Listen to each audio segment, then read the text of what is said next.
E aí galera, tudo bem com vocês? Vamos aí para mais um giro de notícias sobre o Cruzeiro com questões importantes que têm movimentado o ambiente do nosso clube nos últimos dias. Meu nome é Emerson Araújo, esse é o canal 6x1 e desde o início eu peço para você deixar o like no vídeo, se inscrever no canal caso ainda não seja inscrito e usar os comentários para opinar sobre cada um dos assuntos. Na última sexta-feira o volante Henrique sofreu um acidente de carro grave, no Mirante do Jatobá, ali na região de Brumadinho. O veículo dele caiu de uma altura de 200 metros e o procedimento de resgate durou aproximadamente 5 horas. O inacreditável é que o jogador não sofreu nenhuma lesão grave, apenas ferimentos leves e inclusive teve alta médica hoje. Agora o Henrique vai continuar sua recuperação em casa, mas segundo o superintendente médico do Cruzeiro, Daniel Baumfeld, não deve demorar muito para que ele volte aos treinamentos com o grupo. Quando a gente olha para o que virou o carro, para o tamanho desse barranco aí, impressiona demais ele ter sobrevivido e inclusive já ter tido alta nessa segunda, Como eu vi muita gente falando, o camarada nasceu de novo mesmo. Uma reflexão válida para todos nós é pensar nas causas do acidente,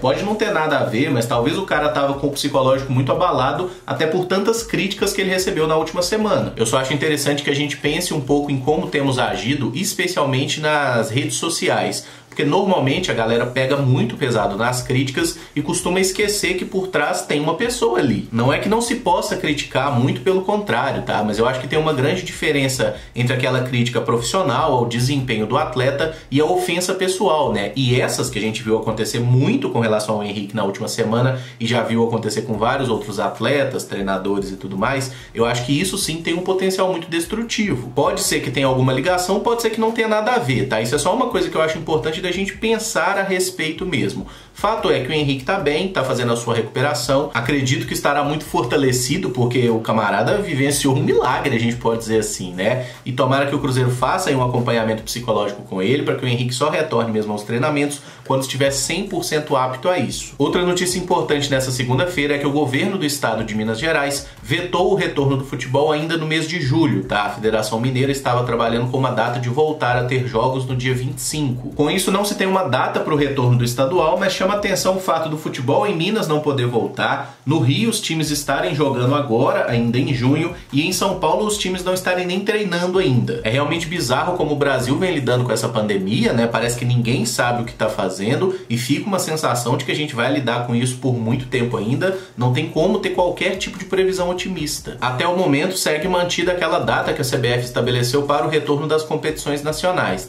Inclusive, a CBF falou em voltar ao Campeonato Brasileiro Série A e Série B no final de semana do dia 8 de agosto e os clubes da Série B pediram uma semana a mais, Pediram para retornar no dia 14, mas a Confederação ainda não bateu o martelo sobre isso. E até o momento o que a gente mais tem são perguntas, Vai voltar o Campeonato Mineiro? Acaba esse trem por aqui e declara o América como campeão? Isso inclusive seria minha opção preferencial, mas joga o Campeonato Mineiro simultaneamente ao Campeonato Brasileiro? Também é uma opção. A tendência realmente é que os jogos do Campeonato Mineiro sejam realizados, seja quando for, E aquele negócio, se os clubes não puderem ou não quiserem jogar por algum motivo, eles vão ter que devolver dinheiro para a Globo, que pagou por ali 15 rodadas de campeonato. Vocês acham que alguém tá em condição de devolver dinheiro? Não tá. Então, assim, em algum momento esses jogos vão ser realizados. Eu só espero que o Cruzeiro tenha a sabedoria de que se tiver que jogar o Campeonato Mineiro junto com a Série B, que use time reserva, que use a meninada nesses jogos de Campeonato Mineiro, que a gente não dê ao Campeonato Estadual uma relevância que ele não tem. E um detalhe, aqui em Belo Horizonte o comércio foi fechado novamente, regrediu naquele procedimento de abertura que a cidade vinha adotando, mas o Cruzeiro vai poder continuar treinando normalmente na Toca da Raposa,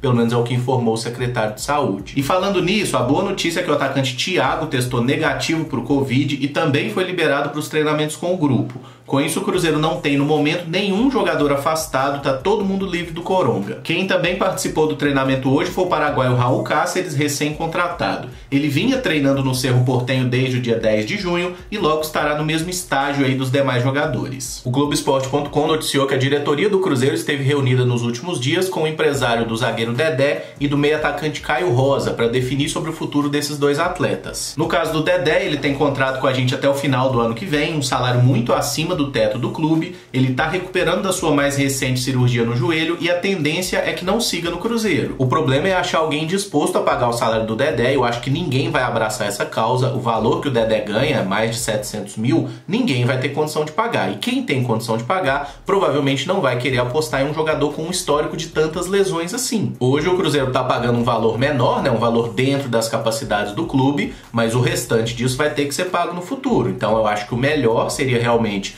conseguir um novo clube pro Dedé, só que eu duvido que a gente ache alguém disposto a pagar mais da metade do que o Dedé ganha, tá?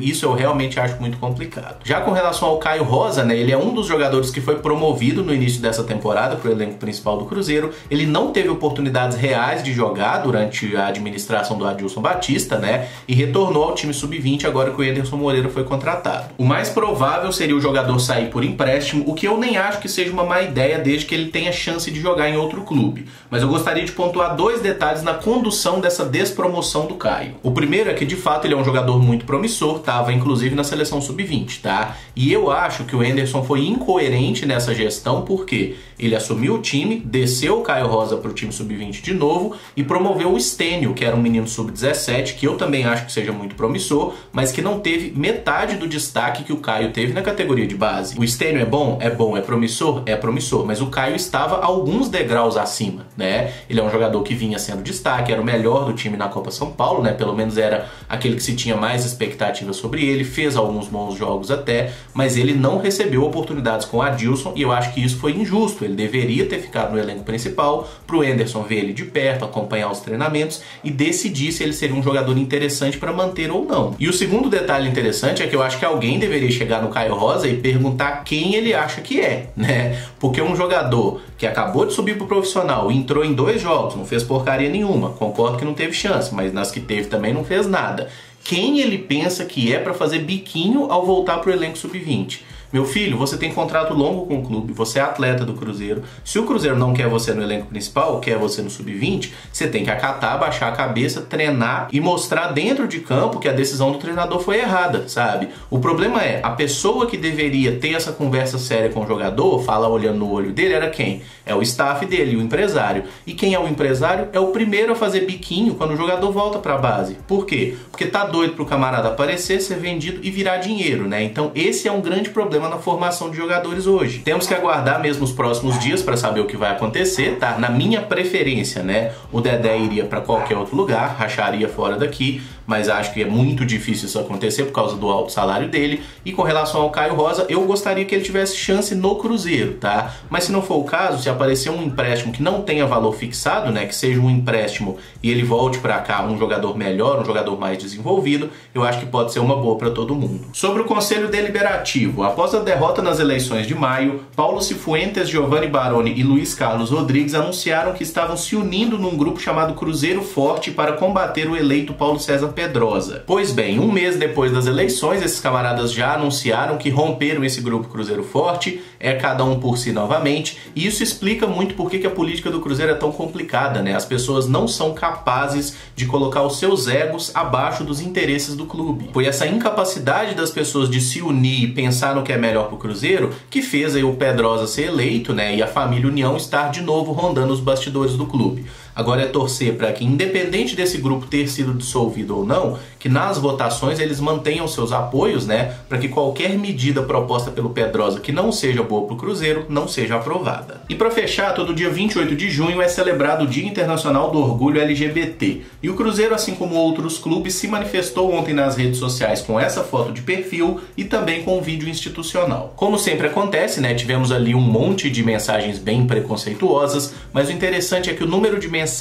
em apoio e concordando com a atitude do clube foi até maior, né? E isso tem sido uma crescente muito interessante. Homofobia é um tema que até poucos anos os clubes fingiam que não existia, né? E acho interessante esse processo, essa evolução que vem surgindo, porque o preconceito não vai acabar por um post em rede social, mas abordar essa temática e trazer isso para discussão faz parte do papel social que os clubes de futebol têm e normalmente não exercem. O elogiável ao Cruzeiro, na minha opinião, foi o fato de não ter precisado precisado que a torcida cobrasse algum posicionamento do clube, tá? Por quê? Isso já tinha sido pensado, já tinham feito um vídeo institucional pensado para a data, programado e que entrou ao ar no dia. Ou seja, é uma coisa que faz parte do que é o Cruzeiro. E essa é a grande mudança positiva, tá? Integrar as lutas contra o preconceito àquilo que é o Cruzeiro Esporte Clube. Seja racismo, homofobia ou qualquer outro tipo de discriminação. Isso não tem nada a ver com preferência política, é uma questão social e das mais importantes. E se você acha que futebol é para homem, né, como eu vi esse comentário lá no post do Cruzeiro,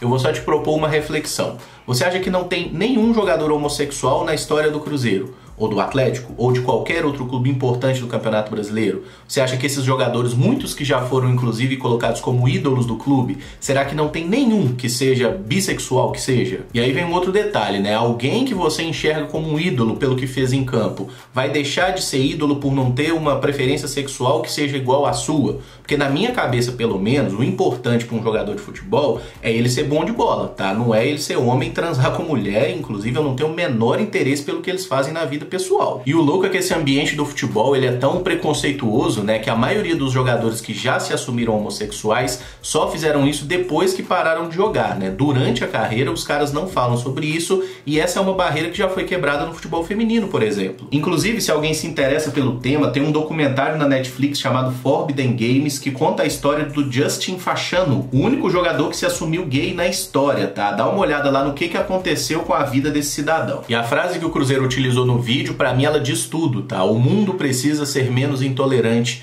É essa a mensagem, não tem nada de politicagem nisso e acho que é uma questão social muito importante e que todo mundo deve assimilar. Esse vídeo fica por aqui, se gostou deixa o like, se inscreve no canal caso ainda não seja inscrito e usa os comentários aí para opinar sobre cada um dos temas que aqui abordamos. Muito obrigado por acompanhar, um abraço e até o próximo vídeo. Valeu!